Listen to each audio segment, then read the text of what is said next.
بسم اللہ والصلاۃ والسلام علی رسول اللہ۔ آج 20واں روزہ ہے۔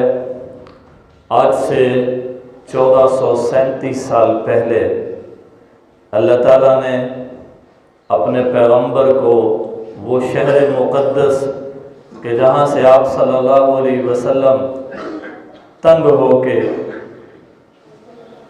چھپ کر مدینہ کی طرف روانہ ہوئے، اللہ تعالیٰ نے آپ کی ہجرت کے 8 سال بعد اسی شہر میں 10,000 صحابہ کرام کے ساتھ آپ کو فاتحانہ انداز میں داخل کیا۔ تو آج وہ دن ہے 20 رمضان 8 ہجری، جب رسول اللہ صلی اللہ علیہ وسلم مکہ معظمہ میں فاتحانہ انداز میں داخل ہوئے، جس کا پس منظر یہ ہے کہ جب صلح حدیبیہ ہوئی تو عرب کے جتنے قبائل تھے ان کو یہ کہا گیا کہ جو قبیلہ چاہے قریش کے ساتھ ہو جائے، جو قبیلہ چاہے حضور کے ساتھ ہو جائے۔ تو 2 قبیلے تھے، ایک کا نام تھا بنو بکر اور ایک کا نام تھا بنو خزاعہ۔ بنو بکر قریش کے ساتھ ہو گیا اور بنو خزاعہ یہ حضور کے ساتھ ہو گیا۔ اب کیا ہوا کہ 8 ہجری میں جو بنو بکر قبیلہ تھا اس نے بنو خزاعہ قبیلے کے اوپر حملہ کر دیا۔ معاہدہ یہ ہوا تھا کہ ہم آپس میں جنگ نہیں کریں گے، کسی کا قافلہ نہیں لوٹیں گے 10 سال تک، اور جو ہمارا ساتھی ہوگا اس ہمارے ساتھی کے اوپر بھی کوئی حملہ نہیں کرے گا، یہ معاہدہ ہوا تھا۔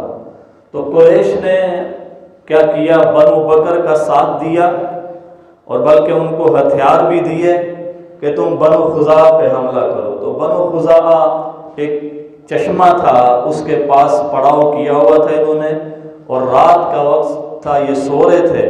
تو جب انہوں نے ان کے اوپر حملہ کر کے ان کو قتل کر دیا، اتنا فساد پھیلایا کہ بنو خزاعہ کے کچھ لوگ حرم میں آ گئے، خانہ کعبہ کے پاس بھی آ گئے، تو انہوں نے خانہ کعبہ کی حرمت کا خیال نہ رکھا، وہاں بھی ان کو قتل کر دیا۔ اب بنو خزاعہ کے جو سردار تھے وہ حضور کے پاس پہنچ گئے مدینہ۔ ظاہر حضور کی وجہ سے ہی ان کے ساتھ یہ ہوا تھا کہ یہ حضور کے ساتھی تھے۔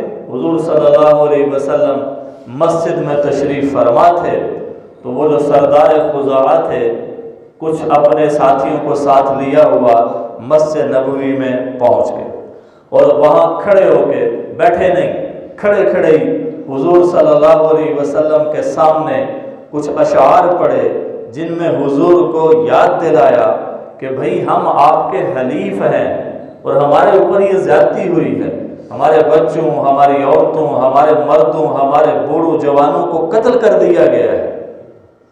جب رسول اللہ صلی اللہ علیہ وسلم نے اس کے یہ الفاظ سنے تو میرے نبی نے فرمایا قد نصرتا، تیری مدد کی گئی۔ اور ایک روایت میں آتا ہے آپ نے فرمایا کہ جو تیری مدد نہ کرے اس کی کبھی مدد نہ کی جائے۔ اب آپ نے کیا کیا، آپ نے ایک قاصد مکہ روانہ کیا اور اہل مکہ کو کہا تمہارے سامنے 3 آپشن ہیں، ان میں سے ایک قبول کر لو۔ 3 آپشن ہے۔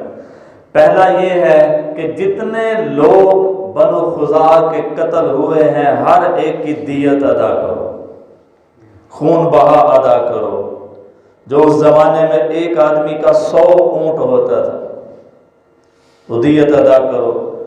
اور دوسرا آپشن یہ ہے کہ بنو بکر میں سے جس قبیلے نے، اس کا نام تھا بنو نفاسہ، حملہ کیا ہے ہمارے حلیف کے اوپر، اس قبیلے سے تم پیچھے ہٹ جاؤ، ہم اس سے نمٹ لیتے۔ اور تیسرا آپشن یہ ہے کہ پھر جو صلح حدیبیہ ہمارے درمیان ہوئی تھی وہ ختم ہے۔ تو اب کیا ہوا، جب حضور کا قاصد اہل مکہ کے پاس پہنچا اور اس نے جا کے حضور صلی اللہ علیہ وسلم کے 3 آپشنز ان کے سامنے رکھے کہ ان میں سے کسی ایک کو قبول کرو، تو کچھ لوگ بڑے جلد باز ہوتے ہیں، ہاں جی ان میں سے ایک کافر جلدی میں کہنے لگا ہمیں پہلی 2 شرطیں قبول نہیں ہے، تیسری شرط قبول ہے کہ معاہدہ کیا ہے؟ ختم۔ جو حدیبیہ میں صلح ہوئی تھی وہ کیا ہے؟ ختم۔ تو وہ حضور کا قاصد یہ پیغام لے کے واپس آ گئے، مدینہ آ گئے۔ اب پیچھے سے ان کو شرمندگی ہوئی، پریشان ہوئے، ان کو پتا تھا کہ ہم مسلمانوں کا مقابلہ اب نہیں کر سکتے، کیونکہ وہ پہلے آزما چکے تھے۔ اب مسلمانوں کی تعداد بھی بڑھ چکی ہے اور ہمیشہ مسلمان کامیاب ہوئے ہیں، ہم ان کا مقابلہ نہیں کر سکتے۔ اب پریشان ہوئے تو پھر مشورے سے جو اس وقت سردار مکہ تھے ابو سفیان، وہ آئے مدینہ، اور مدینہ آئے تو ابو سفیان حضور کے سسر بھی تھے، ان کی بیٹی حضرت ام حبیبہ رضی اللہ تعالی عنہا یہ حضور کے نکاح میں تھی۔ تو سب سے پہلے ظاہر باپ تھے، بیٹی کے گھر میں گئے کہ سفارش کرواتا ہوں بیٹی کی، بیٹی کو کہوں گا کہ حضور سے میری سفارش کر دو کہ صلح نامے کو برقرار رکھا جائے۔ تو جب بیٹی کے گھر میں گئے تو بیٹی نے خوش آمدید کیا، تو حضور صلی اللہ علیہ وسلم کا بستر لگا ہوا تھا، بستر بچھا ہوا تھا، بچھونا۔ تو ابو سفیان بغیر پوچھے ہی اس کے اوپر بیٹھنے لگے کہ یہ بستر اچھا ہے، تو حضرت ام حبیبہ نے بھاگ کے اس بستر کو فٹافٹ اٹھا لیا، بستر کو فٹافٹ اٹھا لیا۔ ابو سفیان نے پوچھا بیٹی کیا ہوا؟ یہ بستر میرے قابل نہیں ہے یا میں اس بستر کے قابل نہیں ہوں؟ تو حضرت ام حبیبہ نے وہ جواب دیا جو کہ ایک مومن کو دینا چاہیے، بھلے ہی مقابلے میں باپ کیوں نہ ہو۔ قرآن نے بھی کہا ہے اے ایمان والو، اگر اللہ اس کے رسول سے بڑھ کے تم اپنے ماں باپ سے بھی پیار کرو گے تو تمہارا وہ پیار کسی کام نہیں آئے گا۔ ہاں، ایمان والوں کو کہا گیا تمہاری سب سے زیادہ محبت اللہ اور اس کے رسول سے ہونی چاہیے، باقی سارے رشتے پیچھے ہیں۔ اب کیا ہوا؟ ابو سفیان نے جب یہ پوچھا تو حضرت ام حبیبہ نے وہ جواب دیا کہ جو دلوں کی تختیوں کے اوپر نقش کرنے کے قابل ہے۔ آپ نے فرمایا بھلے ہی آپ میرے والد ہیں لیکن آپ ایک مشرک ہیں، آپ ناپاک ہیں، میرے نبی کا بچھونا پاک ہے، میرے نبی کا بستر پاک ہے، اس لیے اس کے اوپر کوئی ناپاک نہیں بیٹھ سکتا، بھلے ہی آپ میرے باپ ہیں، تو آپ اس بستر کے قابل نہیں ہیں۔ تو ابو سفیان نے حیرانگی سے پوچھا اور کہا کہ میری بیٹی تو یہاں آ کے شر میں مبتلا ہو گئی۔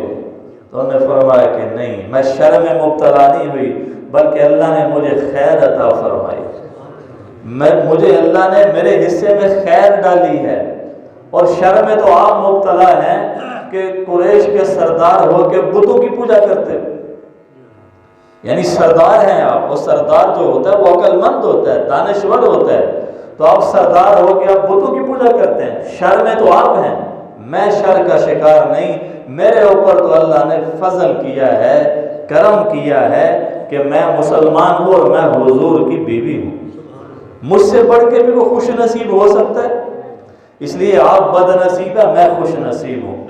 ابو سفیان نے کہا، سوچا کہ میں سفارش کروانے آیا تھا، یہ تو بسترے پہ نہیں بٹھا رہی مجھے، تو سفارش کہاں کرے گی؟ اب وہاں سے نکلا، حضرت ابوبکر صدیق کے پاس گئے، تو حضرت ابوبکر صدیق سے کہا یار سفارش کر دو، معاہدہ قائم رہے۔ حضرت ابوبکر صدیق نے فرمایا واہ، میں اللہ کے رسول کے مقابلے میں تمہاری سفارش کروں، یہ نہیں ہو سکتا، لاجواب کر دیا۔ حضرت عمر کے پاس گئے، حضرت عمر کے پاس جب گئے تو حضرت عمر نے بھی کہا عجیب بات ہے بھائی، اللہ کے رسول کے مقابلے میں تمہاری حمایت کیسے کر سکتا ہوں؟ میں نہیں کر سکتا، ہاتھ کھڑے کر دیے۔ جناب حضرت علی رضی اللہ تعالیٰ کے گھر میں گئے، حضرت فاطمہ بھی وہاں پہ تشریف فرما تھے، اور حضرت حسن حضرت فاطمہ کی گود میں تھے۔ تو اب ابو سفیان نے، اسے ہمارے ہاں کہتے ہیں ایموشنل بلیک میلنگ، کسی کے جذبات کو بھڑکانا۔ ابو سفیان کہنے لگا کہ بیٹی یہ جو بچہ تمہاری گود میں ہے نا حسن، اگر یہ مسجد میں جا کے کہہ دے کہ میں نے قریش کو پناہ دی تو کیا ہوگا؟ یہ قیامت تک کے لیے سردار مانا جائے گا۔ اس کو بولو کہ یہ مسجد میں جا کے کہہ دے کہ میں نے قریش کو پناہ دی۔ تو حضرت فاطمہ ظاہر سمجھدار خاتون تھیں، وہ اس بہکاوے میں نہیں آئی۔ انہوں نے کہا کہ جناب یہ بچہ ہے اور بچے کی پناہ کا کوئی اعتبار نہیں ہے، اس لیے میں اسے کیوں بھیجوں؟ تو پھر حضرت علی سے کہا کہ یار آپ ہی کچھ کرو۔ انہوں نے کہا میں کچھ نہیں کر سکتا۔ پھر حضرت فاطمہ سے کہا بیٹی آپ حضور کی لخت جگر ہو، آپ کی بات کو حضور نہیں ٹالیں گے۔ تو حضرت فاطمہ نے فرمایا کہ نہ، یہ حضور کا معاملہ ہے، میں اس معاملے میں نہیں آؤں گی۔ پھر حضرت علی نے کہا اچھا میں تمہیں ایک مشورہ دیتا ہوں، اس مشورے پہ عمل کرو۔ وہ مشورہ یہ ہے کہ مسجد میں جاؤ اور مسجد میں جا کے اکیلے کھڑے ہو کے اعلان کرو کہ میں مکہ سے آیا ہوں صلح حدیبیہ کو برقرار رکھنے کے لیے، اس کی مدت کو قائم رکھنے کے لیے، یہ اعلان کرو اور کر کے واپس چلے جاؤ۔ تو یہ اصل میں حضرت علی رضی اللہ تعالیٰ کی جو طبیعت تھی اس میں ظرافت تھی، تھوڑے یہ ہنسی مذاق رکھتے تھے، بہت زیادہ سنجیدہ نہیں رہتے تھے اپنے دوستوں کے اندر، اپنے احباب کے اندر، ہنسی مذاق ان کا چلتا تھا۔ تو انہوں نے اصل میں مذاق کیا اور جان بھی چھڑوائی کہ ہماری جان نہیں چھوڑے چلو یہاں سے چلا جائے گا۔ تو یہ کہا کہ یہ جا کے نا مسجد میں جا کے اعلان کر دو، واپس چلے جاؤ۔ ایسے ہی ہوا، ابو سفیان مسجد آیا اور مسجد میں آ کے اعلان کیا کہ بھائی میں قریش کا سردار ابو سفیان معاہدہ صلح جو حدیبیہ جو ہے اس کی مدت کو بڑھانے کے لیے اور اس کو برقرار رکھنے کے لیے آیا ہوں، یہ الفاظ کہے اور واپس مکہ آ گیا۔ اب جب مکہ آیا تو سرداران آگے ہاں جی کیا بنا، جس کام سے گئے تھے اس کا کیا ہوا، تو یہ بات بتائی تو سارے ہی ہنس پڑے، کہتے یار تو عجیب آدمی ہے، مطلب نہ تو جنگ کی خبر لے کے آیا ہے کہ جنگ کی تیاری کریں، نہ تو صلح کی خبر لے کے آیا ہے کہ چپ کر کے بیٹھ جائیں، یہ تو کوئی بات نہ ہوئی۔ جب تو نے یہ بولا تھا کہ میں معاہدے کی مدت کو برقرار رکھنے کے لیے آیا ہوں تو کیا حضور نے کچھ کہا تھا؟ کہا نہیں۔ تو کہا پھر کوئی انکار کیا تھا؟ کہا نہیں، وہ تو خاموش رہے تھے۔ تو پھر فرمایا کہ تیرا سفر بالکل بیکار گیا ہے، کوئی فائدہ اس سفر کا نہیں ہوگا۔ اب حضور صلی اللہ علیہ وسلم نے صحابہ کرام کو جمع فرمایا اور کہا کہ خفیہ طور پہ تیاری شروع کر دو، خفیہ طور پہ تیاری شروع کر دو۔ تو پھر صحابہ کرام نے خفیہ طور پہ جنگ کی تیاری شروع کر دی اور پھر 10,000 کا لشکر تیار ہو گیا، ہتھیار بھی تیار کیے گئے، صحابہ کرام کو بھی تیار کیا گیا اور پھر پوری قوت کے ساتھ مکہ معظمہ کے اوپر حملہ کرنے کا منصوبہ بنایا گیا کہ ہم کس طرح قریش کی طاقت کو اب توڑیں گے، باقی انشاءاللہ کل ذکر کیا جائے گا۔ اللہ تعالیٰ صحابہ کرام کی طرح ہمیں بھی اپنے حبیب سے ایسی ہی محبت نصیب فرمائے جیسی ان لوگوں کے دلوں میں تھی۔